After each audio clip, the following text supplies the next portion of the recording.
In this one, I think the one-liners are more muted, but there's over-the-top visuals of muscles and just oily men. And you can almost smell like the gym locker room in the helicopter. Hell yeah.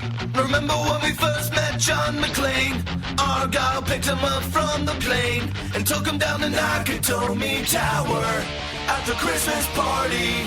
And the terrorists were overzealous, but it was sweet when they killed Ellis. And with a little help from Alan, John McClane kicked out. Welcome back to Shat the Movies, the podcast where we answer the question, with movies we love and growing up really that good? Have you ever caught yourself thinking, why don't they make movies like they used to? Can you still remember spending your Friday night searching for the perfect movie rental at Blockbuster Video? Do you even remember what Blockbuster Video was? If you answered yes and this is the podcast for you, I'm one of your three co-hosts, Roger Roper, and alongside me are my two co-hosts, Big D, Dick Ebert. Good evening. And Gene Sexual Tyrannosaurus Lyons. Geez, you got a big pussy. And each week, we take a look back in time and decide if our favorite films still hold up. Each week, the audience selects from 6 movie choices that we then break out a race car VHS tape rewinder and watch the movie that tallied the highest number of votes. At the end of each podcast, the three of us will provide you, the audience, the number of wipes each movie would take to get off your respective butts. So thank you so much for listening. If you haven't already, hit that subscribe button and share with a friend. It's how we help the podcast grow. You can also check out our sister podcast, Shat on TV, where we review television series such as Westworld, Taboo, American Gods, Game of Thrones, and now in season True Detective. If you haven't checked out season 3 because season 2 was such a fucking disaster, I implore you, please go check out season 3 of True Detective. It's a return to form. It's fantastic. And the boys have just been killing it. Gene, my hat's off to you for producing that podcast. It's really enjoyable.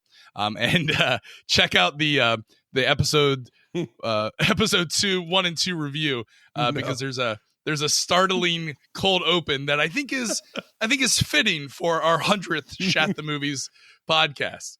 I think it's the warmest opening I've ever heard. That's a warm opening. I agree. But yes, this is an amazing moment right here. I almost want to have some fanfare, but we have actually hit the 100 movie mark. God, if you could tell me that we would hit 100 episodes after the first two what was the first 2 movies that we did? We did Big and was it Coming to America? Okay, so and first of all, in the beginning, we used to record with Google Chat. Oh, God. So we would constantly have the connections drop out. I remember the cold open, I think, to the second one it's Gremlins. And I'm yelling at you, being like, oh, there your connection goes again. Let's get a rope out. Let's get the cans. I think after the third episode, we had already threatened to quit. And somehow we muscled through. So yeah, it's been quite the journey. We've added Gene Lyons, we added Carrie Gross, we added the King Bee. We've got a cast of characters. We've got a lot of Shat listeners. So thank you so much for everyone who's been with us since day one, or if you're new to the podcast, thank you so much for checking us out. But yeah, this is 100 episodes, and as a result, we went to Twitter and we said, hey, what would be a fitting episode? Like, what would be the movie of choice if you had your druthers? And we got a lot of requests. It was E.T., Titanic. What were some of the others?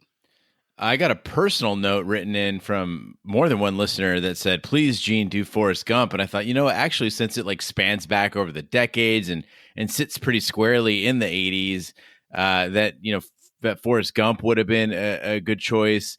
Or The Princess Bride was another one, which is one of my favorites, but none of them really seem to fit. Yeah, I'm the one who originally came up with E.T. because it was the top movie for the 80s. And I thought it would be perfect, but then at the same point, that movie, it's not going to be a fun podcast. No. I said, why can't it be something like The Rock, Con Air? We thought about also RoboCop. We thought about this movie that we're going to be doing tonight. Something that's fun. Yeah, I think RoboCop was my vote. Yeah, I think RoboCop would have worked perfectly in this slot as well. There are a couple strong candidates, and I would say that if we hadn't done Back to the Future already, I think that is the ultimate that you would do. But we've done 100 movies, so we've really slimmed out some of the top and some of the bottom movies of the 80s and 90s. So I think our final choice was a really good one. Yeah. So one other thing before we get into the movie that I want to thank people for, when we started this podcast, Shat the Movies was the first original cast we did. I remember the first week we got 75 downloads, and I was like, woo! I said, Roger, we made it. We're doing 75 downloads. With all of our 6 shows together, we're about to hit 4 million downloads. That's crazy. So besides That's hitting crazy. 100, that's a lot. But we've had 4 million downloads. We have listeners around the world. We appreciate it. We've built a community of like-minded, let's just say like socially special individuals who choose to spend some time together each week. So we appreciate it. Yeah, and we're in the top 10 consistently in the movie and TV's categories on iTunes. And again, that's all the listeners. And again, we can't thank you enough and really appreciate it. I don't know if we can make 100 more, but it's certainly been a journey. I can say without a doubt, though, after 100 episodes, I don't think we've gotten any better. I think we've stayed the same, if not declined. I think we peaked about, I don't know, around episode 50 or something like that. But, 4 million downloads, thousands of listeners, not a single advertiser. What the fuck is going on? Jesus. It'd be nice to make a little bit of money. Just enough to cover, my gas or my vape pens. Yeah, I don't know many companies or products after listening to the cold open of True Detective that would feel confident we could deliver them an audience that would buy their product weekly. Oh, geez. Well, I mean, Hims and e-cigs, if you're out there still, we're still waiting for that phone call. Purple Mattress, e-cigs. I think there was a beer delivery service. Listen, we'll sell out completely. Just give us an email, hosts at Shat on TV or shatthemovies.com. All right, that being said, Big D, what movie did we finally decide to do for our 100th episode? Well, we decided the only thing to do is where it started and what I kept putting on the voting blocks for the first 5 weeks, and it kept losing, was the 1987 Arnold Schwarzenegger iconic, legendary Predator. Well, for those of you who've never seen the movie, Arnold Schwarzenegger is Dutch, a soldier of fortune hired by the U.S. government to secretly rescue a group of politicians trapped in Guatemala. But when Dutch and his team, which includes weapons expert Blain, played by Jesse the Body Ventura, and CIA agent George, played by Carl Weathers, land in Central America, something is gravely wrong. After finding a string of dead bodies, the crew discovers that they are being hunted by a brutal creature with superhuman strength and the ability to disappear into its surroundings. The budget for Predator was around $15 million, and it grossed almost $99 million. Initial critical reaction was mixed. Criticism focused on the thin plot.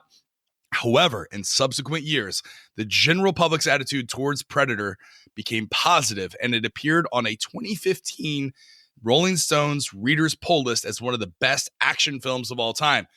It also spawned 3 direct sequels, Predator 2, which we've covered, which is absolutely atrocious. Fantastic. Predators in 2010 and The Predator in 2018, which I haven't watched, but I hear is just a disaster. A crossover movie also existed with the Alien franchise when they produced Alien versus Predator and Aliens versus Predator and Aliens versus Predator Requiem for a Dream, which was really odd. It was like, wait a minute, hold on. Ass to ass. Yeah. We always ask the question, where were you? What are your memories of this movie? We'll start with you, Gene.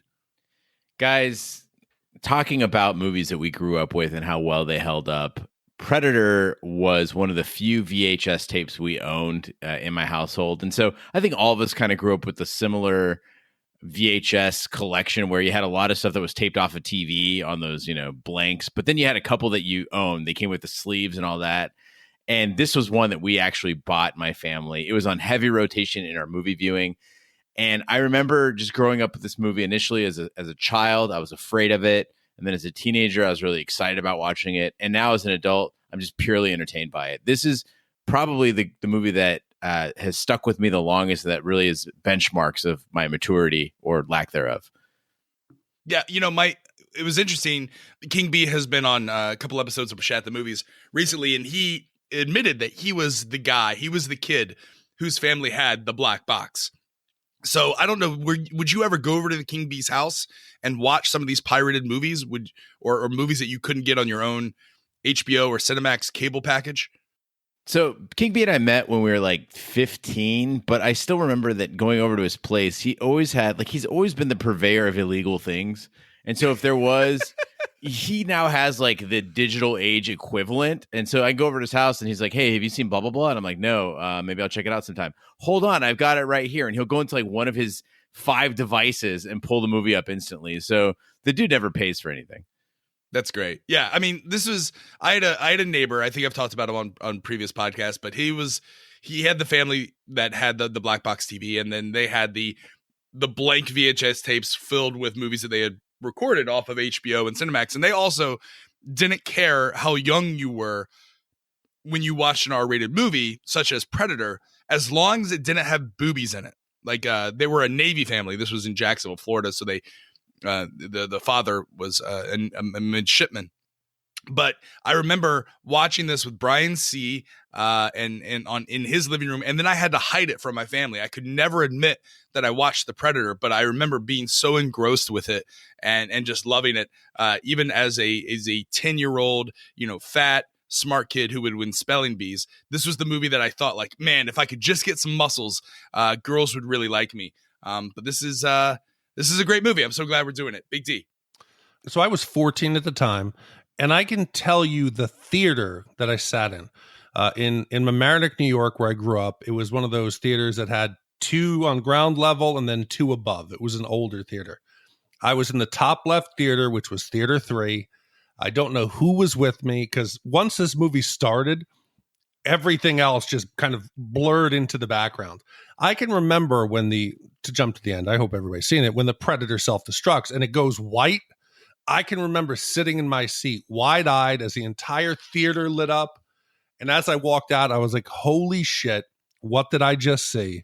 And since then, I've probably seen it probably 20, 30 times. I mean, this is one of my favorite movies. Now, this is also during the time when movie theaters in cities, there was only like one screen, right? So you were like, the movies would, you only had one option, right? It used to be. I mean, this was, it used to be one big theater, and then they split it into 4, but it was still old school. I mean, occasionally we would buy a ticket and try to sneak around in between them. But this one, I mean, I can remember just being like, what was that? And again, who did you go? I was 14. Yeah. This was an R-rated did you go with movie. Friends or did you go with family? Like, would your family allow you I to have no idea. No, my family wouldn't let me go. It was probably my hooligan bike buddies. Just knocking over convenience stores on your bicycles. Just shoplifting candy from CVS and just hitting the movies right next door. That being said, Big D, play the trailer. We are a rescue team, not assassins. Now, what do we gotta do? In a part of the world where there are no rules, We pick up their trailer at the chopper, run them down, grab those hostages before anybody knows we were there. What do you mean we? deep in the jungle, where nothing that lives is safe, You lose it here, you're in a world of hurt. Showtime, kid. Knock, knock. an elite rescue squad You're bleeding, man. I ain't got time to bleed. is being led by the ultimate warrior. We need the best. That's why you're here. But now, What's got Billy so spooked? There's something out there waiting for us. And it ain't no man. they're up against the ultimate enemy. Holy Mother of God.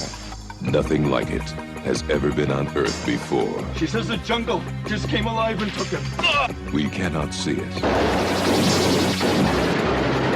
No blood, no bodies. We hit nothing. but it sees the heat of our bodies and the heat of our fear. Whatever it is out there, killed Hopper. And now it wants us. It kills for pleasure. He was skinned alive! It hunts for sport. It's killing us one at a time. We're all gonna die. But this time, it's picked the wrong man to hunt. If it bleeds, we can kill it.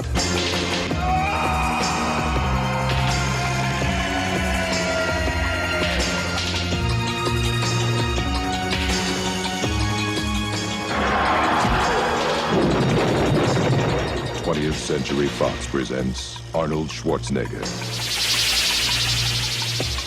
Predator. The hunt begins Friday, June 12th at theaters everywhere.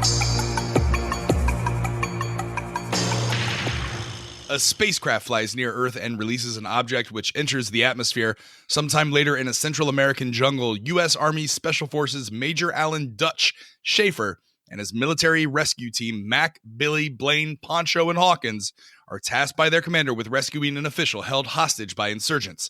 CIA agent Dylan, a former commando and old friend of Dutch, is assigned to supervise the team despite Dutch's objections. So this is, without a doubt, Apex Arnold. This is the height of his power. Schwarzenegger is a cool motherfucker. He was born to play Dutch. He's sitting kicked back in the helicopter. He's smoking a cigar.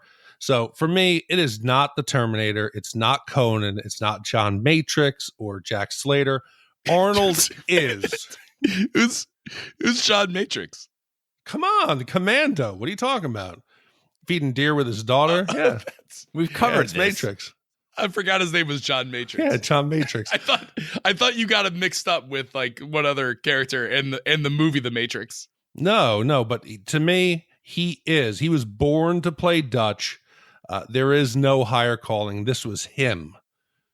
I'm surprised you said that, Big D, because this is actually my least favorite Arnold. And I feel like later in his career, they let him really open up and kind of explore that he is kind of a goofy guy. He does like to have a lot of fun. And you could tell in this role, his personality was trying really hard to get out. And during a couple scenes, you see him like drop a couple one-liners. I'm like, that's the Arnold I know and love. But I thought a lot of it when he was trying to play too serious. And especially you mentioned that cigar thing, super phallic. I was like, he's trying to look tough with the cigar, but it just looks like he's blowing it.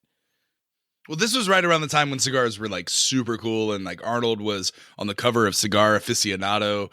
But I'm gonna have to agree with Big D here, Gene. This is the most handsome Arnold has ever been in any movie. I implore you to go check it out. He's lean but still muscular. I don't know how to describe it. His hair, it's the most look great, perfect I've ever seen. He's a little bit of an auburn redhead, and you don't really see that in some of his. When he's playing Conan or when he's playing the Terminator, you don't really get to see his true hair. But also what I really like about this character is he was vulnerable. In a lot of times in a lot of Arnold movies, especially in the 80s, he's playing a larger than life superhero that can't be defeated. Even in dumb Turbo Man movie, Jingle All the Way, he can't get hurt. But in this one, number one, all of his commandos are equally as fucking ripped as he is. Right. With the exception of like Hawkins and the other skinny guy. But I mean, even they're, in good shape. So, and then when he fights the Predator, it's not like, oh my God, he goes toe to toe. Like he gets his shit knocked out of him. So I really like that. I like that, Gene, you said what really shined through is those moments when he has the personality, when he throws the knife and the knife goes through the guy and sticks on the bamboo board. And he's like, stick around. Like even his Austrian accent really wasn't that distracting in this movie. I agree. This is peak Arnold. I love it. If you haven't seen this movie, stop what you're doing and go watch it. You see, I think this is right on the heels of Commando. And in Commando, he's over the top. It's let off some steam, Bennett. I kill you last. I don't want that comedian Arnold. It doesn't carry the same weight. The scenes in the jungle, the tension. An R-rated Arnold that's trying to be realistic. In my boat, that's tops. Well, it's funny that you bring up the movie Commando because surely we all know that in later graphic novels and movies, the Predator shares a universe, as we mentioned, with aliens. And I think even there was like a web video with like RoboCop versus the Predator versus Terminator. But did you guys ever like mix up Commando and Predator? Like he's almost playing the similar character. And I like to think of this almost as a prequel to Commando. Like this, like he has a shared universe with that character, John Matrix. Well, no, because clearly in Commando, his name is John Matrix. And in this, his name is Dutch Schaefer. But no, I mean, yeah, I think it was the same. I had the same syndrome with Sylvester Stallone with like Rocky and Rambo. I thought like, oh, Rambo was when Rocky got called off to go to war or something like that as a kid, And then as an adult, you're like, okay, no, it's just the same actor.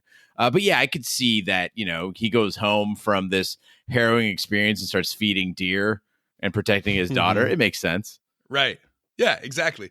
But I mean, there was in Commando, there's like over the top one-liners. In this one, I think the one-liners are more muted, but there's over the top visuals of muscles and just oily men And you can almost smell like the gym locker room in the helicopter. Hell yeah. Yeah.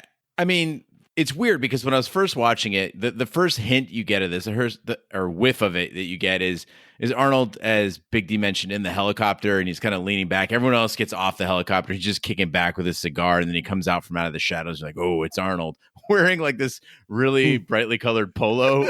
I don't know if that's supposed to be tough or whatever, but at first I'm like, oh my God, this movie is trying so hard to make everyone look tough. And you get the classic freedom flicks.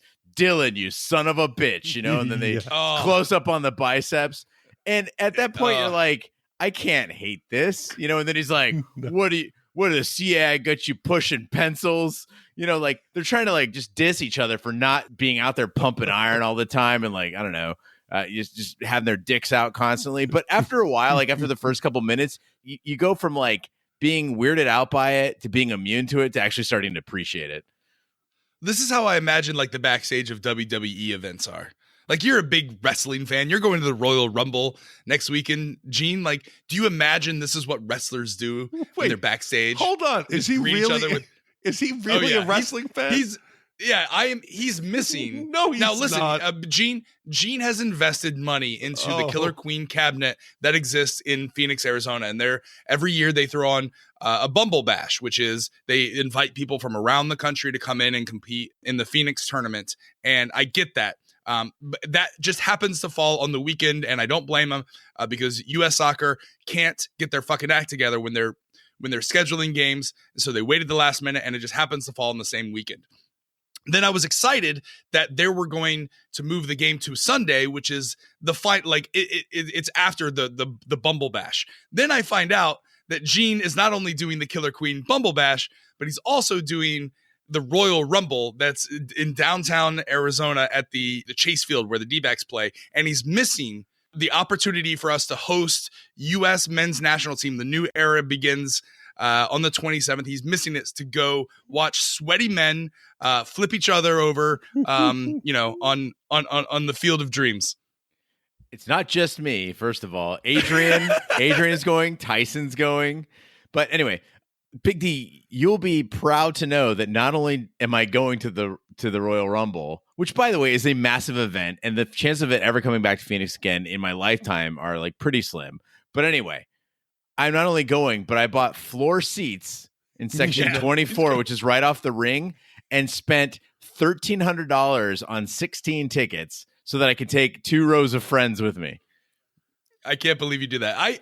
You could have had first front row tickets, free beer, all the kinds of stuff that we do typically at a soccer match. But listen, I get it. I think you're going to have a good time. But there's other cool things.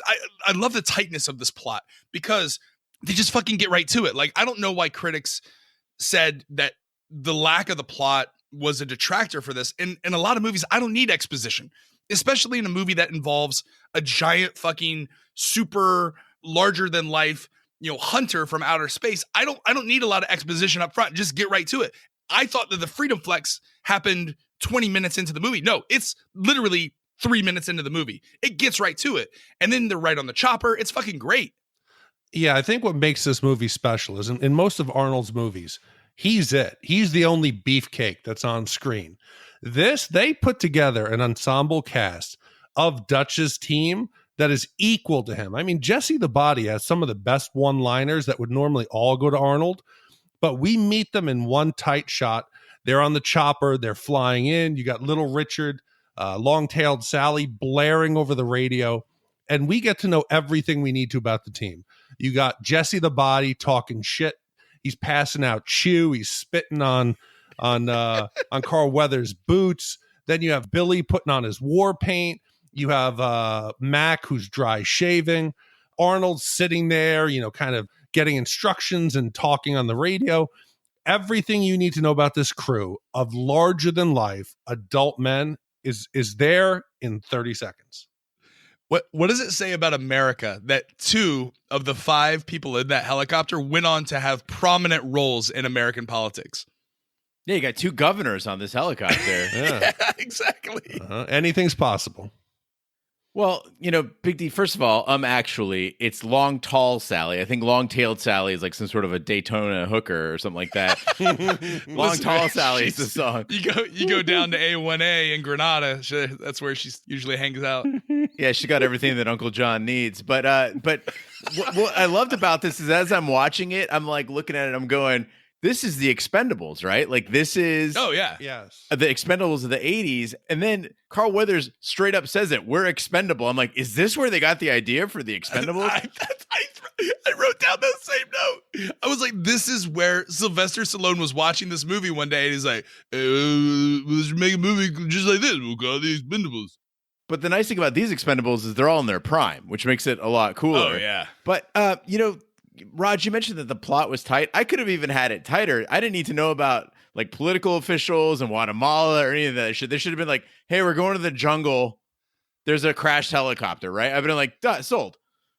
This was the era of the 80s in the military. They weren't really revered in much of the same way that it is today, where there's, constantly recognized at sporting events and all that kind of stuff. This is, on the heels of Vietnam and a lot of, Iran-Contra conflicts and the Reagan era and the Cold War was going on. And we felt like the Soviets were going to bomb us at any given time.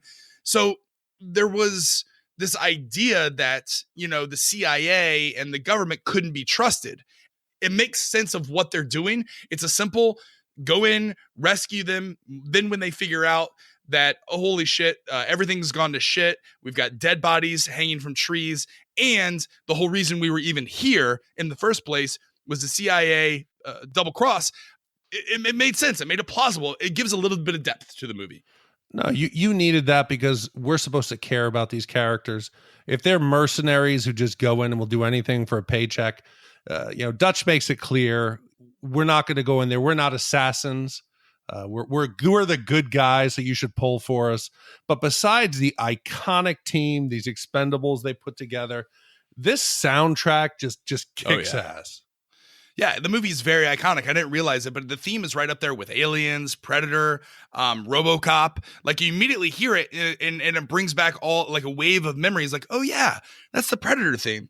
But like the question that I have to ask you guys is, when we get into the plot, would the movie have been better had there not been that initial spaceship scene right as the opening credits are coming through? Like, would it have been better if you didn't know what was out there? Well, when we watch The Thing, the thing opens the same way, right? You see the spaceship come by the planet and then whatever. I think what's really great about it in both these scenarios is that this spaceship drops something off, and it's that, imagine yourself again, the first time you've ever seen this movie. You're sitting there and you're wondering, when's it going to show up? When's it going to show up? What's it going to look like? And so, I was watching it with Carrie and she's like, what's the Predator? Is it an alien? Is it a monster? And I'm like, you got to wait and see. She's like, but what is it? I'm like, no, but you got to wait and see, and I think that would be, it's kind of enticing because you're like, what is out there? Like, what is the thing? Is it necessary? No. Does it hurt? Not really. But yeah, it is curious, but like you said, Raj, they spent what? 2 seconds to tell us it's an alien. That's cool. See, but I think you guys have to remember, I'm older than you. Back then, there was no online trailers. If you didn't catch the trailers in the theater, you weren't going to see it. So other than the poster, you had no idea. I think that the plot and I think the movie would have been much better if there was a mystery. You just saw on the poster, the Predator. You had no idea what the fuck it was. And it just shows up. You'd be like, oh, fuck, it's an alien. And today, you'd have to tell people because there's no surprises anymore.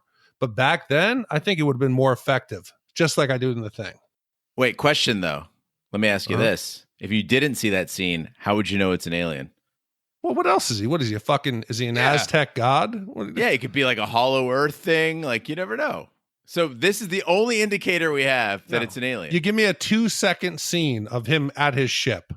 Just that's what they hitting did. Buttons. The ship dropping him off. Or you do something, or you do something at the end where like his buddies come down and collect his remains or something like that from the ship.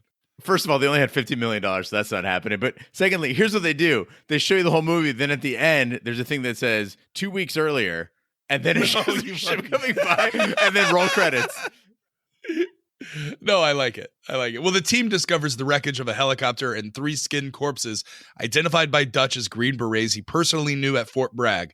Dutch's team reaches the insurgent camp and kills the insurgents, including a Soviet intelligence officer searching through valuable documents. Confronted by Dutch, Dylan admits the mission was a setup to retrieve intelligence from captured operatives that the dead military unit disappeared earlier in a failed rescue. So for me personally, I have always been impressed with the notion of being like an expert tracker. To me, it seems like a superpower. Billy, within 2 seconds, can tell that there were 12 guerrillas. They took 2 men from the helicopter. There was something else that was there. Then there were 6 men wearing U.S. Army military boots. They came in from the north. They followed the guerrillas. I don't know if a real tracker could do that, but that skill for me would be right up there with playing the piano. I wish I could do both. Hey, listeners, if you enjoy trackers, catch True Detective Season 3 on Shat on TV. Mahershala Ali, great job. I was going to say the same thing. But Big D, they're LARPs, right? They're LARPs. No, that's LARP, long range. LRPs, yeah. LARPs. Yeah, LRPs. So, not LARPs. Those are wizards that throw bean bags in the forest. Yeah. But which, by the way, I'm doing a thing you guys will be happy to know called Orc Moot. I spent $400. I'm going to be spending 4 days up in Payson in the woods, acting as a human fighter in a 4-day long role-playing activity. So I'll let you guys know how that goes. I got a custom ring forged for me and everything. It's going to be real great. What? Yeah. What? So, yeah, Royal Rumble, Orc Moot, whatever. Anyway, check it out. Hunters of Avalon just Google Hunters of Avalon if you want to buy into it, guys. It's really great. Anyway. I don't even know you.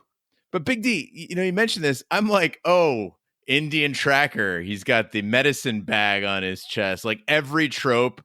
And I want to hate it, but again, I can't. And the scene that struck me as the most intriguing was the fact that they just got on the ground. They've been there like an hour, and Billy feels the need to like drink out of a tree. Like he chops open a vine and he's like sucking the sap from the tree. I'm like, okay, we get it. You're a survivalist. Thank you. Yeah, I mean, this is what inspired Bear Grylls to go on the Travel Channel. But like, what does he keep in his necklace? What is that pouch? Is that a medicine bag? Does that have some sort of Native American semblance? What's there? Do you know?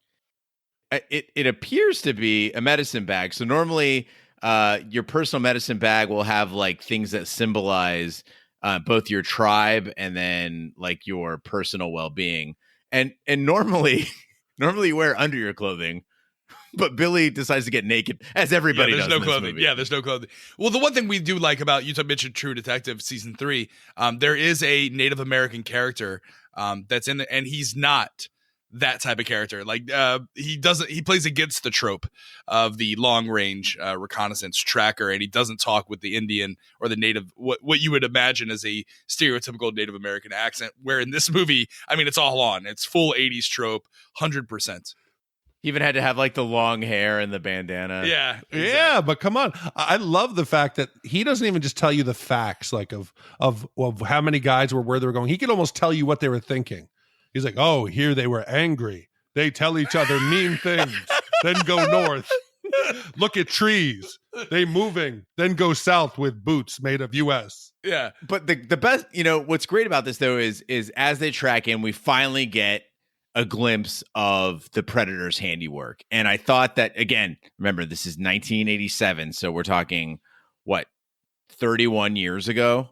Mm-hmm. And they absolutely nailed it. So there's these terrific panning shots into the canopy. Some brush gets cleared. You got that cool helicopter in the trees and all. You're just searching around in all this foliage, as you imagine these guys are, looking for the thing. And then you see the bodies. Yeah, I mean, if this movie was made today, in fact, I think it was made with the Predator. It's all CGI. It's all computer generated. Whereas this in the 1980s, I mean, they had to work. They actually had to be in the jungle, and I think without being on location in the jungle, which caused a lot of production delays. Big D, you're going to talk about that a little bit later, but without that, this movie doesn't work. You have to be in the jungle, putting your actors in horrific conditions to make it believable. If this was just done on a soundstage with a green screen, this wouldn't have worked. Yeah, we've talked about this, and you'll love this. You'll get a little Star Wars boner. That we talked about the reason why the original Star Wars is so great was because the computer-generated effects didn't exist, so they had to design the story in a way that they could come up with creative ways to accomplish the visuals. You couldn't just say, oh, let's generate it in a computer. Here, some of the best and memorable effects were a result of having to come up with a simple way to do them. The thermal imaging that the Predator sees was a basic way that they could just chew up time because they couldn't create that visual effect of the cloaking. It wasn't an easy way to do it. So they just came up with that thermal imaging as a way to chew up screen, let us get to meet the Predator, but without having to put something on screen that would be clearly fake. And again, $15 million isn't a huge budget for a movie of this magnitude that made, as Raj said, nearly $100 million. And so when they did spend the money, they spent it very wisely. And I think one of the things that they did really well is when they show you the bodies, they really want you to be horrified. And when you see the bodies of the guys from Fort Bragg just hanging there, they've been caught by the Predator, turned upside down, skinned with their boots still on. They still hold up, all the blood just kind of dripping off of them. And I remember as a kid, I was horrified of it. But this time as an adult, I cheered. I was like, yeah, the bodies. Yeah. Woo-hoo. I mean, you're kind of, in a weird way in this movie, you kind of root for the Predator. Yeah, I had told Roger before we hit record that I went out and bought a pair of Bluetooth, like good surround sound headphones. So I can watch it now on the couch without, waking up my wife or daughter. This was the first movie I've watched with these. The sound engineering with the birds and the screamer monkeys and in the up in the trees and the sound of flies. It was, they did a great job to pull you into that jungle. And in most movies, Hollywood movies of action like this, you get pulled out by how ridiculous the tactics are when they're not proficient. But here, I didn't care. When they attacked the guerrilla compound and Dutch just walks into the middle of camp, he pushes that truck that they're using as a water pump into the middle. He's firing from the hip. Bad guys are shooting at him and missing. There's explosions everywhere. There's about a dozen gorillas who burst into flames. And there's about 20 slow motion somersaults where guys are falling from trees. They're exploding. It was epic. It was ridiculous. And it was awesome. I don't know when the A-Team went off the air, but this is basically an A-Team episode. Like, when the A-Team puts all their things together and then they're fighting the bad guys, and there's that undershot where the camera looks up and the guy goes, ah, in slow motion over the camera. That's exactly what it felt like to me. You don't even know how correct you are. Do you know who the stunt coordinator was? Tell me he worked on the A-Team. It was the stunt coordinator for the A-Team. Yes. Dun, dun, dun. Also a great theme song. I think the epitome of the weird tactics, though, is when Arnold Schwarzenegger needs to go look at the guerrilla compound before they invade, and he's got his binoculars. He has to hand his rifle off to a guy. Then he belly slides down the side of the mountain and then over to a log to look. And I'm like, yo, if you can't maneuver with your rifle on, you might have too much rifle attached to you. Just saying. But if I'm a hostage, I don't want these guys to rescue me. Stay the fuck away, because they walk in there, and Big D, again, maybe you know better than I do. I only did Air Force Junior ROTC, the epitome of military service. But these guys walk in and blow up the whole fucking place with zero recon. They have no idea who's in there, who's in each hut, no using of cover, no coordinating fire. They're awful. In one scene, you see Arnold Schwarzenegger sees guys running away. He can shoot them, but instead he says a whistle and tells somebody else, hey, shoot those guys. What the fuck? Yeah, Arnold walks into the center of the village to pick up the truck. He puts his weapon down, right? And he says, I'll meet you guys at the fuel depot. He didn't even see the fuel depot. It's on the other side of the compound. And what about Hawkins? It was Blain and Poncho when there's somebody who's elevated, who's shooting at them. He's buried in there like an Alabama tick. He just takes the grenade launcher and shoots about 4 rounds directly into the air and hopes they're going to hit him. It's awesome. Well, yeah, because Blaine didn't have time to bleed. You got time to duck? After capturing Anna, a gorilla, the team proceeds to and we're talking about gorilla soldiers. We're not talking about actual silverbacks that are, walking around with guns. We're Guerilla, not Go. We're not talking about Harambe. Or that bad Michael Crichton book. What was that one? Amy bad. Bad gorilla. Bad gorilla. No, not that. Mean gorilla.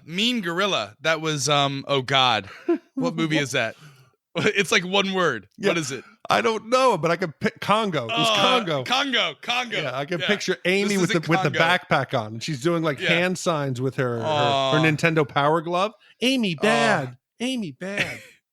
Bad. Hug Amy. All right. Well, that's not this Anna. Anna is a gorilla fighter. Anyway, they capture her. The team proceeds to go to their extraction point, unaware that they are being tracked by thermal imaging by an unseen observer. Anna escapes and is chased by Hawkins, but they are ambushed by the creature. It spares Anna, but kills Hawkins and drags his body away. Dutch organizes a manhunt, during which Blain is killed by the creature's plasma weapon. Enraged, Mac initiates a firefight in which the creature is wounded, revealing luminescent green blood. The team makes camp for the night, setting traps in all directions. Okay, so I think I'm going to ruin some people's, happy childhood dreams here. I've already said that I love the ridiculousness of the action here, but that minigun gardening that he does in the middle of the jungle, I got bad news for you, everybody. That is a myth. There's a show that I'd caught. I think it's on Netflix. It's called Hollywood Weapons, and what they do is they test movie myths. So they tested like this minigun. They tested Die Hard, whether you could shoot the windows out as you're hanging from a fire hose in a building. They did a full-on recreation of this. And just starting off, the fact that you're using a helicopter portable minigun in a jungle operation where you want to be covert is impractical, especially when your team wants to move fast through dense vegetation. But it doesn't matter. In this recreation, they go out there. They actually got Billy Duke, who now is, he's old and frail. It'll make you realize how much time has passed. They recreate this, take a minigun to see if they could cut down a forest. And unfortunately, it does almost no damage because the vegetation isn't rigid enough to really, you'd have to hit the stems. It does very little damage, but still one of the most epic, memorable scenes in any 80s, 90s, I think 2000s. So memorable, but wouldn't happen. Big D, I almost wanted to say that the minigun was its own character in this movie, and it really was. It was named. So Old Painless, this minigun that they built, just to give you an idea of how dedicated they were to including this in the movie. So first of all, they had to take that M134, and what they did was they took a handguard assembly from an M60 and then installed it under the barrels. Then they had to build a special harness to put the weight on Jesse Ventura's shoulders. And a minigun, so this M134 fires at 6,000 rounds per minute. And they had to slow it down actually to 1,250 a minute, just to make the recoil manageable for Jesse Ventura, and also to conserve ammunition, because at the reduced rate, so at the 1,250 rounds per minute, the ammo canister linked to the gun could only hold about 6 seconds of usable ammunition. And when they were firing it, the barrels were going around too fast, so it was just a blur. You couldn't actually see them moving. So they had to drop it down so that it wasn't a stationary blur, and you could actually, basically not go faster than the frame rate on the camera itself. And then what else is funny is that the M134 needs an electrical power to actually use. So they had to run cables up Jesse Ventura's pants leg and connect it to off-screen batteries and then connect that to the gun. And so every time that he had to move, they had to detach the cables and he'd move around. And then when you have to fire, they plug the cables back in again. Yeah, whenever I play on the Division, my character has a giant M60. That is a badass gun. Wait, you go light machine gun? Oh, no, I don't go light machine. I'm a heavy machine. Isn't that the big one? The big M60? Yeah, I think the biggest you can go on the Division is the LMG. I'm purely assault rifle. I go LMG. I go LMG. That's light machine gun. I go assault rifle, baby. No, I'm all about the LMG. Division 2, play it with us. Yeah, let's do it. So you mentioned that the production had hit some hurdles, and actually production was stopped. And that probably ended up saving this movie. When they first started filming, they hadn't had the Predator costume ironed out. And the actor they chose to play the character of the Predator was Jean-Claude Van Damme. He was unknown at the time, and he eventually got fired because he wouldn't stop kickboxing. We joke that Van Damme just wants to kick people. So he kept going up to everybody on set. He eventually walked into Joel Silver's trailer and he said, "Hey, I think it's got to be this way. He's got to be a kickboxer." And Joel Silver said, "Listen, stop kickboxing or I'm going to fire you." And he said, "You don't understand it." He started kickboxing. He said, "Get out of here. You're fired." And Van Damme turned around and said, "Kiss my balls," and walked out, and that was the end. That shut down production. They called Stan Winston, who had 6 months, developed the Predator. They came back, and the legend was born. Yeah, if you Google Jean-Claude Van Damme Predator, you'll see the rubber suit that looks almost like a rat, praying mantis. Yeah, like without the cool ass. Like if you're gonna do a praying mantis, you got to have like the hands, right? It's just like the head. It looks atrocious. And the actual actor who they replaced him with is Kevin Hall. Now, not the Kevin Hall of the NWO or the World Wrestling Entertainment fame. This is the actor, 7'2", who played Harry in the Hendersons. So this guy has played two iconic on-screen characters. Unfortunately, he passed away in 91 due to AIDS-related pneumonia. So we're thinking about you, Kevin Hall. He was only 35 when he died, 1991. About 4 years after this film was released. Fuck. What was going on in the jungle? Kind of crazy. Man? Fuck. Yeah, I don't know. That night, the traps are set off and Mac kills a wild pig, mistaking it for the creature. In the confusion, the creature steals Blain's body and Dutch realizes that their enemy uses the trees to travel, stalking them like, wait for it, a predator. An attempt to trap the creature fails, leaving Poncho injured. However, Mac and Dylan pursue the alien, but it outmaneuvers and kills them both. The creature catches up with the others, killing Billy and Poncho and wounding Dutch. So most of Schwarzenegger's movies, they're R-rated, and there's violence, but it's comedic. It's Wilhelm scream. It's guys in blown up vehicles. Here, there's some gore that caught me off guard. Yes, in the beginning, we see Hopper's crew skinned and hung from a tree. We see some human intestines and fresh entrails spread across the jungle. But when they do the plasma shot, the kill shot on Mac, and it blows the back of his head out, that surprised me. And his brains just ooze out onto the camera. Even in Pulp Fiction, when they shoot Marvin in the back of the car, we don't see his head explode. We just see the blood shoot up against the window. So this was a lot more gory, caught me by surprise, and I think it fit.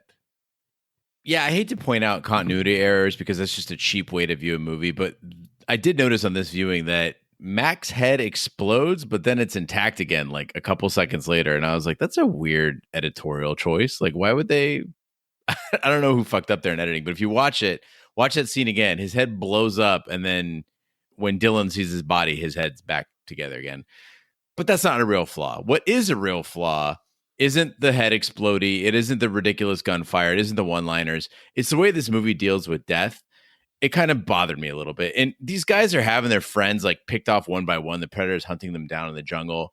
And we've got these like conflicting sermons between Dylan and Dutch about whether soldiers' lives are expendable. And I think they're trying to send a message here.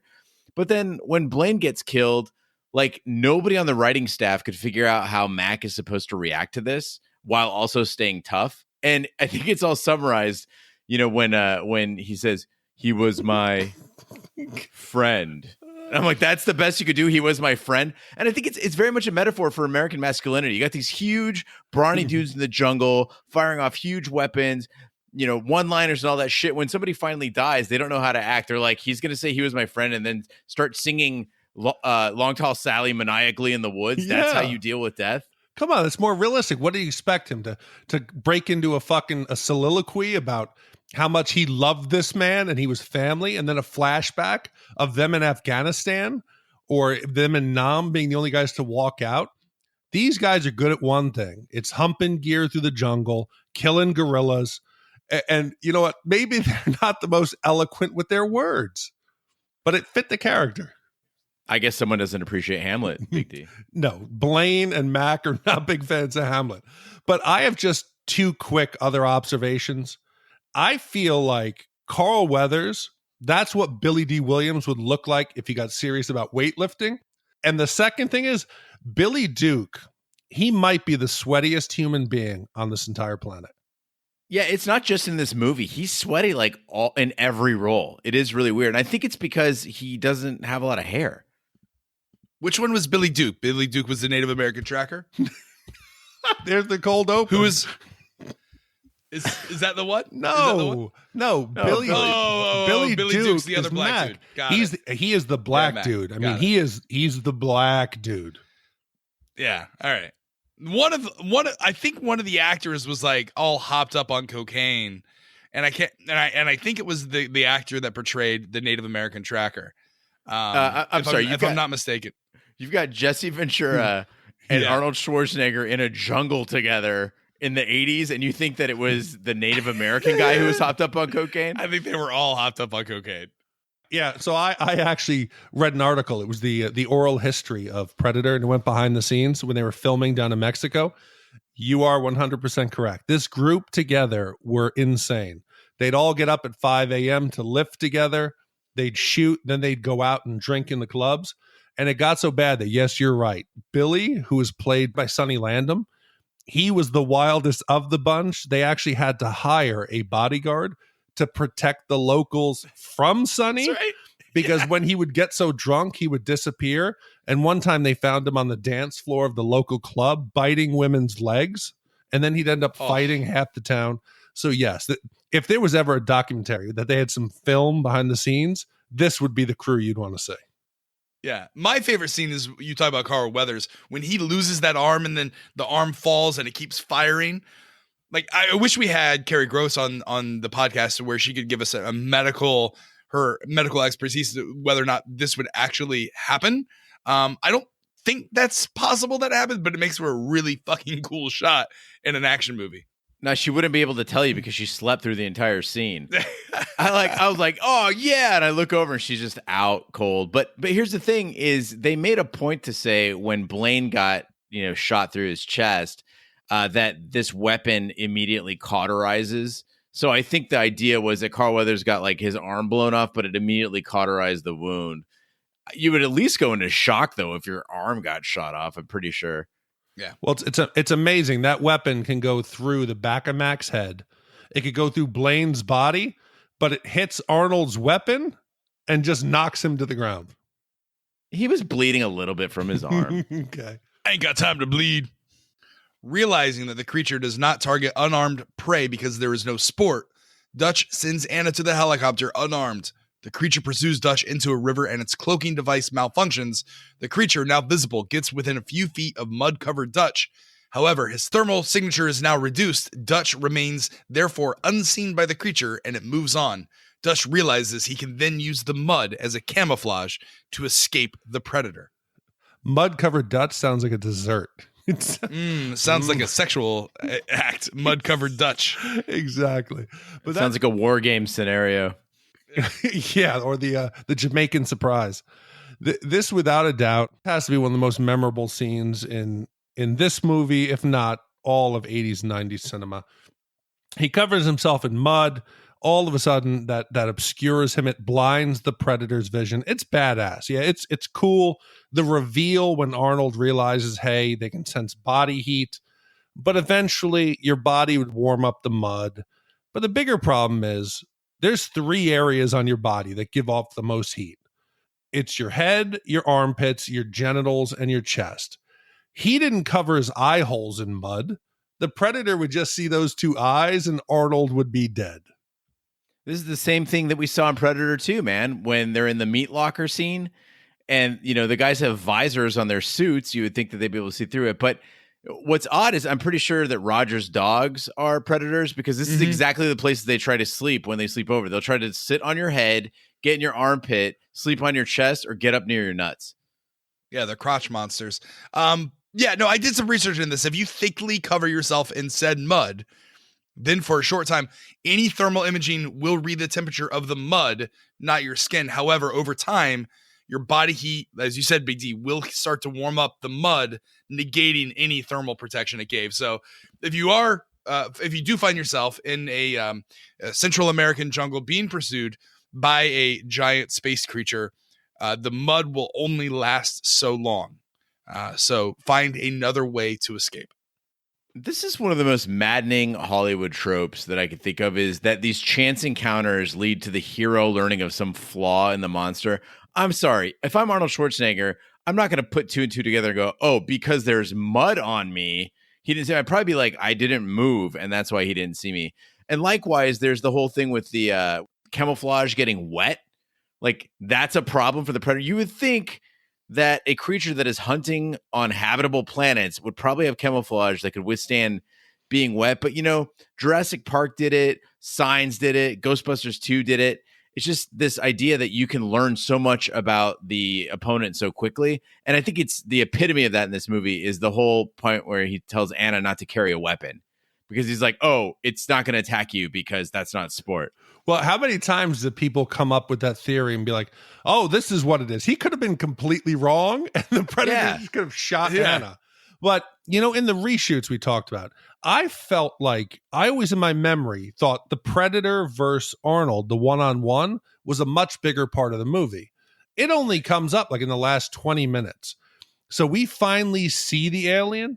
And to me, that without that Stan Winston design, if it was that rat, that big red, bobblehead Van Damme alien, this movie's not remembered. But that alien, even still today, it looks badass. Yeah, but it would have been doing kickboxing. But I can't do a French accent, so I can't He's do Belgian. But could you imagine? Yeah, well, he's Belgian. It's French. It's lowlander. I mean, in Belgium they speak French. No, seriously, they do. Yeah, we believe you. Yeah. Okay. All right. Well, while the creature collects trophies from the bodies, Dutch crafts weapons and traps to lure the creature out with a war cry and fire. Dutch disables the creature's cloaking device and inflicts minor injuries, but becomes cornered. Acknowledging Dutch as a worthy foe, the creature discards its mask and plasma cannon and engages him in hand-to-hand combat. Dutch is almost beaten, but manages to crush the creature under a trap's counterweight. As the creature lies dying, it activates a self-destruct device while laughing maniacally. Dutch takes cover just before the device explodes, resulting in a mushroom cloud. He is then picked up by his commander and Anna in the helicopter. So, Eugene, you touched on this last scene. Arnold being Arnold, and Arnold just loves to narrate his own actions. He's in the fight, and he's talking to himself. You're one ugly motherfucker. Then he hits the predator with a branch. It blocks it, and he says to himself, bad idea. Or when he's laying in the mud, and he realizes the mud is what did it, instead of having the audience maybe pick up on that, he says, it couldn't see me, and touches the mud. I love Arnold. There's one voice you can do, Big D. One voice, and it happens to be Arnold Schwarzenegger, and I can't believe you're not doing the voice. No. The Jingle All the Way. What was your... no, I can do this is that not all my day. son. Yeah, dude. It's not my son. Oh, funny note. If you ever look up pictures, Arnold's Mexican illegitimate son is ripped. His American white son with Maria is fat, and Arnold hates the fat one. Yeah, that's the Jon Snow of the Arnold Schwarzenegger family. So Arnold, despite his narrating his fights, despite being just kind of overall ridiculous Arnold, he does look pretty tough in the mud suit. And that scene where he goes primal with the war cry and the torch, it's like the higher part of my brain, the more sophisticated part of my brain is going, this is so heavy-handed. But then that base primal reptilian part of their brain is like, yeah, he's like, it's so classic and striking an image, and he does that war cry. It's just amazing. It's like, yeah, I was like, yeah, let's fucking go. Let's do it. It's game time. But wasn't it nice of the Predator to just give Arnold the afternoon, to start setting up his MacGyver trap? He's like, hey, Arnold, you just Dutch, go take some time, go do what you got to do. You have the whole afternoon. But Dutch just realized the Predator could see heat.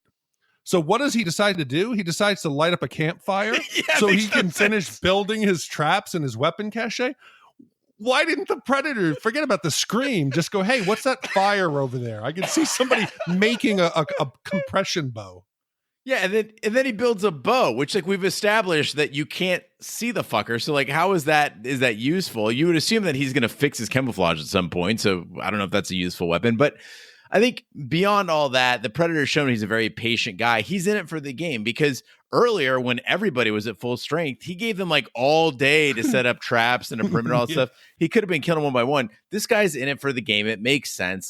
He's probably gone from planet to planet and been bored out of his mind, just knocking off gorillas, Gueri, and probably some actually gorillas with an O too. Yeah, didn't you describe Michael Myers as the coral reef of killers? Yeah. He just lays in wait. Maybe that's what the Predator was doing. He was just taking a nap. He was being patient. You talked about the Predator's eyesight and how they use that effectively. And it's kind of, I call this like the Jaws effect, right? With all the issue with the special effects, they had to come up with something. It works really well and it's iconic, and it comes up in other Predator films when you see that thermal vision. But then he takes off his helmet when he goes to one-on-one, or when Dutch, damages it somehow. I don't know. And then you see the face, and it's really cool. But then you go back to the eyesight of the Predator. Is that the way that Arnold Schwarzenegger's character Dutch was able to defeat the Predator? Because the Predator, maybe because of the atmosphere and the Earth, that had the crazy effects to where he couldn't see as well, and therefore Dutch was able to overtake him? Or is that just how normally the Predator's vision is?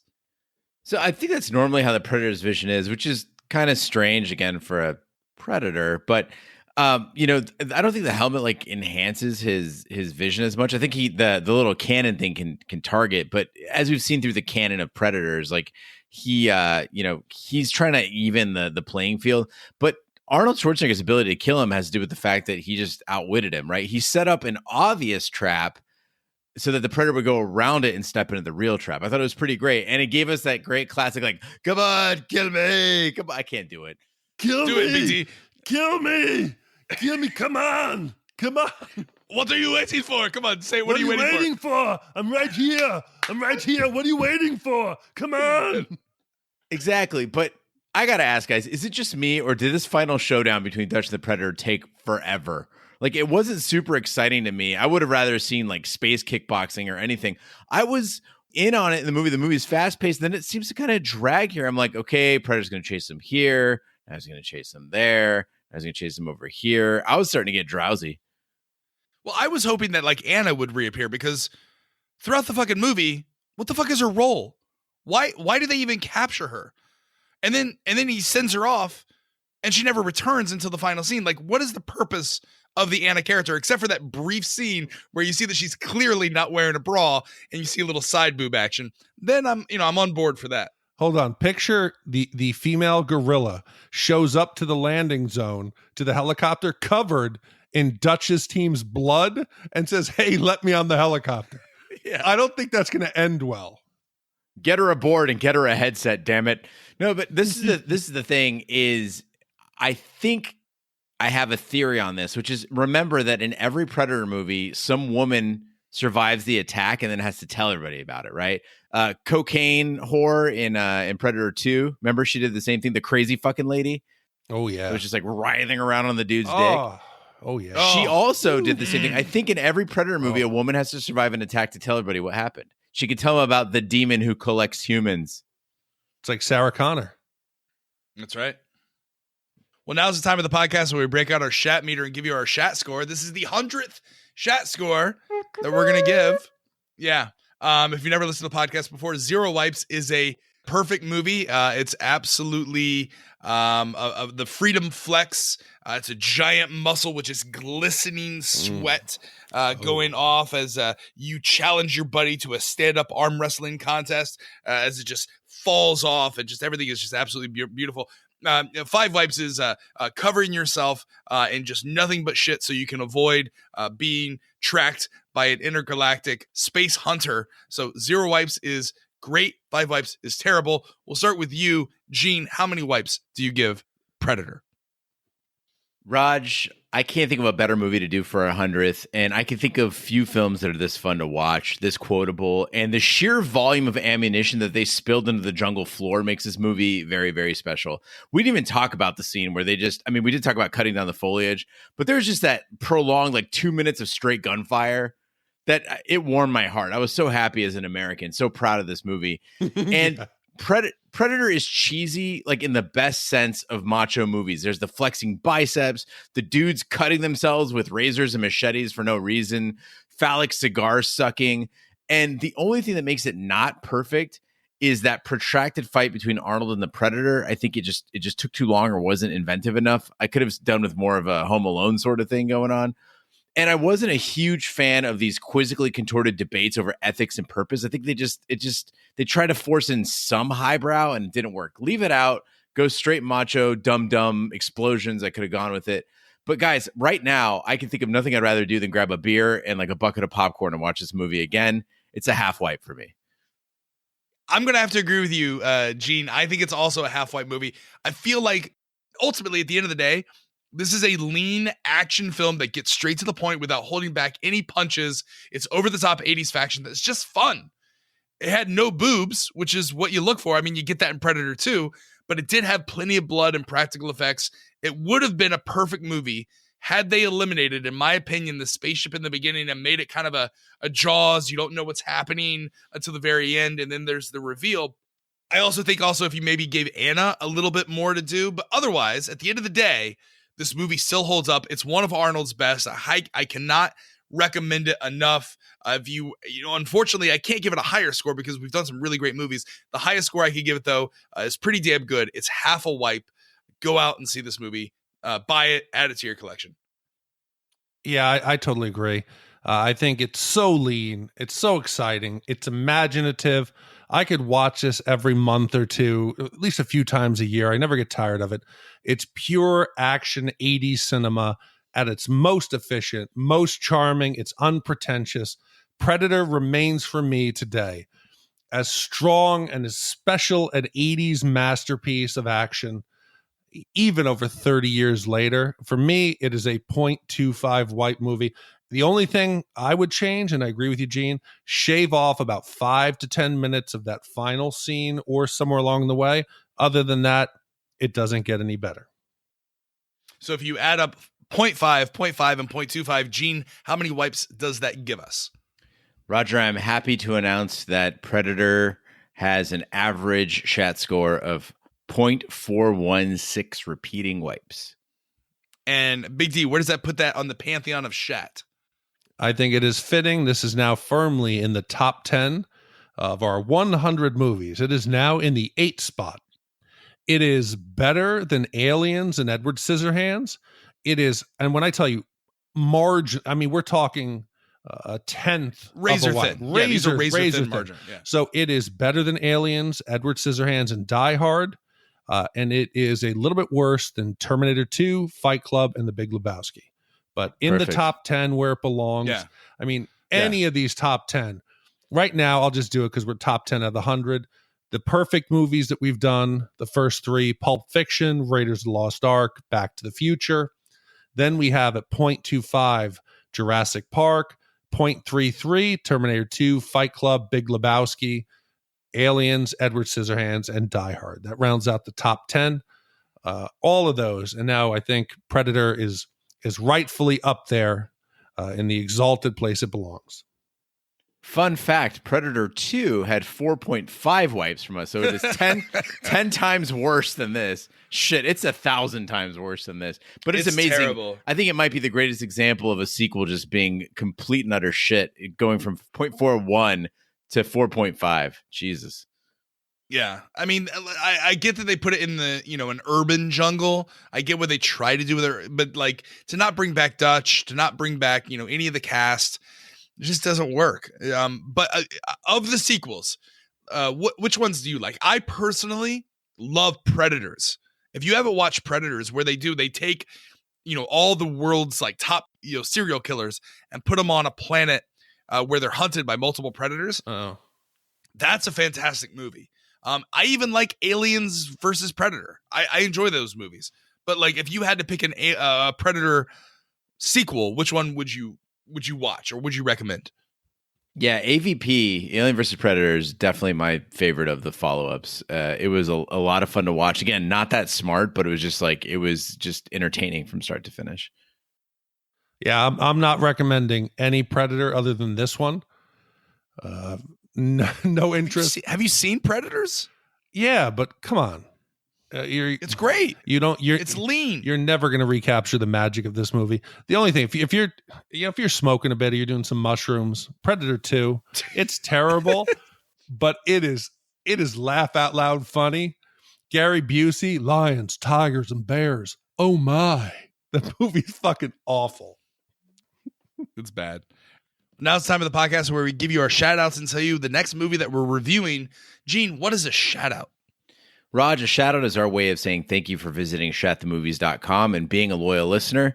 If you go to shatthemovies.com and put your name into the shout outs box that appears all over the website, we will read it on the podcast. And this week's shout outs go to Trucker Jim, Jen Loves Stacia, Jay, English Nick, Brian, Sweet Erica Purebred, Gordon T, Matt the Sand Trooper, Peter, Uncle Dildo, Justin D, and D. Mitch from Seattle, also a fellow Disney college program alum. That's so sweet. That's sweet. Big D, what's the next movie we're reviewing? So I want to correct myself here. For the longest time, I said, contact us before you commission a movie because I'm not just doing anything. And you would always say, I don't care. I'll do any movie. And Roger was proven right. We've been commissioned to do a movie that proves we're nothing but a bunch of whores. One of our longtime listener, Lucas Smith, he wanted to have some fun with us. So he goes, guys, I'm going to commission a movie. Here's $300. You don't have a say in it. So, Wow. So I said, okay, let's see what it is. So he recommended a 1998 movie called Safe Men. I had never heard of it, no idea, but here's the breakdown. Sam, played by Sam Rockwell, and Eddie, played by Steve Zahn, are just a couple of clueless, untalented singers. But when they are mistaken for a pair of safe-cracking geniuses by a mobster named Veal Chop, played by Paul Giamatti, they are unwittingly sucked into a life of crime. Although they have no idea what they are doing, Sam and Eddie have no choice but to go along with the mafia's order to break into 3 safes. Things get even more complicated when Sam falls for the daughter of one of the robbery victims. It was originally released on August 7th, 1998. It was directed by John Hamburg, and it made approximately $45,000. I mean, here's the thing. It's like I looked this movie up, and the reviews are not great, but this cast is promising. Like Yeah. Sam Rockwell, Steve Zahn, and Paul Giamatti. I'll watch that for $300. I've seen this movie. No, I've seen this movie. shut up. I rented this. Swear to God, I rented this movie because I'm a Sam Rockwell fan. Also, Paul Giamatti and Steve Zahn. I love all these characters. I remember renting this movie and watching it. Guys, I got to warn you, it's atrocious. Come on, the trailer looked good. It's not good. You think it looks good. It's not. It's terrible. And I love everyone. So you're telling me that Lucas Smith, he steered us wrong on this one? Listen, we need to find a good way to spend that $300 because this is the best we'll ever get from a commission perspective, and it's going to take that full $300 to get through this movie.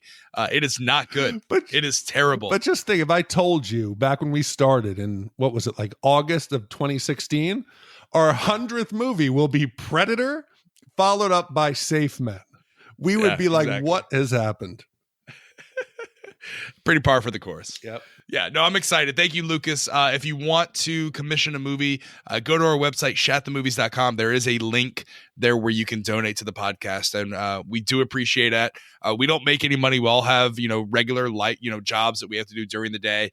But this, any kind of money we bring in allows us to keep the podcast free for you, as well as it helps pay for things like servers and our subscription to Zencaster. And, there's a lot of costs associated with independent podcasting. So again, thank you everyone who's ever donated. And you could also donate small increments of cash. If you don't have a lot, $2, $5, we get a lot of those. So we want to thank those who've been so gracious to do that as well. Certainly the last thing we ever want to do is put up a paywall or a Patreon or anything like that to where you can't access all our content.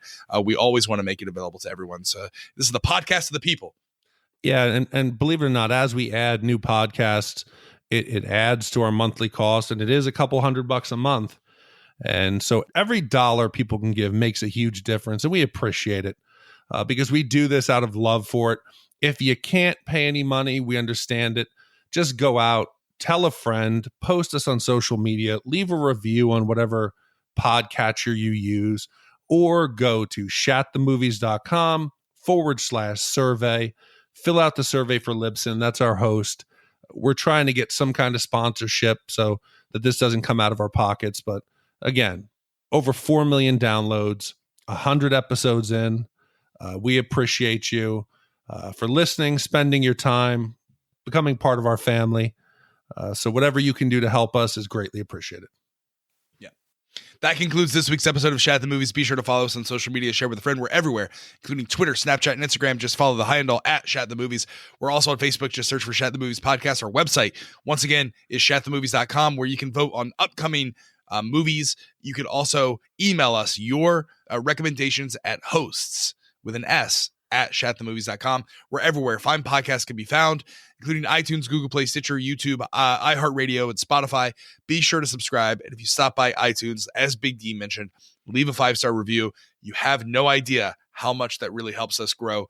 You can also check out our sister podcast, Shat on TV, where we review television series such as Westworld, which is coming back, 2020 maybe.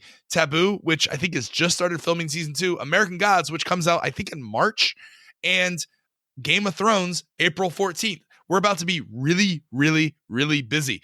You can check out all our information at shatontv.com. And if you haven't already, hit that subscribe button for True Detective. Gene is doing a fantastic job alongside the King Bee, Carrie Gross, and Big D. True Detective, go check it out. On behalf of all the cast of characters that have ever been on any of our 100 episodes, I want to thank you from Cole Pickock, Hal Salstrom, JB, Carrie Gross, the King Bee, Gene Lyons, Big D, Dick Ebert.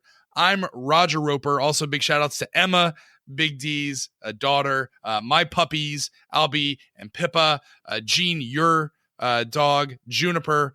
Thank you so much for this ride. It's been great. Hopefully we can keep going 100 more. And that does it. Thank you for listening. We appreciate it. Take care. Good night and good luck. Sam and Eddie have come to a critical point in their musical career. We gonna get it on. We're gonna turn this brother out. Yeah. The end. Yeah, put your hands in the air and wave them like you just don't care. Let me hear you say, oh, all right. But now, You cracked this guy's safe and you made $36,000. their new career choice isn't very sound. Wide open. It's open? And it certainly isn't safe. You want to know who I work for? Me. You big fat Bernie Gale. Really prefer people not use the fat part. Terrible things start to happen. Do you think you can take from big fat Bernie Gale? Please, God. I'm gonna give the two of you 1 week to crack 3 safes. Because if you don't, I'm gonna kill the both of you. Now, they've got to get cracking. 3 safes. 2 losers. Did you think this was a positive career move? 1 week. If you don't crack the safes, I'm gonna saw both your legs off, and I'm gonna beat you over the head with the stumps. No chance. Let's go. You guys are breaking into my dad's safe. There's no way that you could just give us the combination. Apricot or raspberry? This man is in the mafia, Sam. He's not going to let us off the hook because we send him a basket of sundry goods. He's in the Jewish mafia. I'm sure that's much more like a club. October Films presents a comedy. I once sold a woman a pair of exploding slacks. About 2 guys who are so incompetent, it's a crime.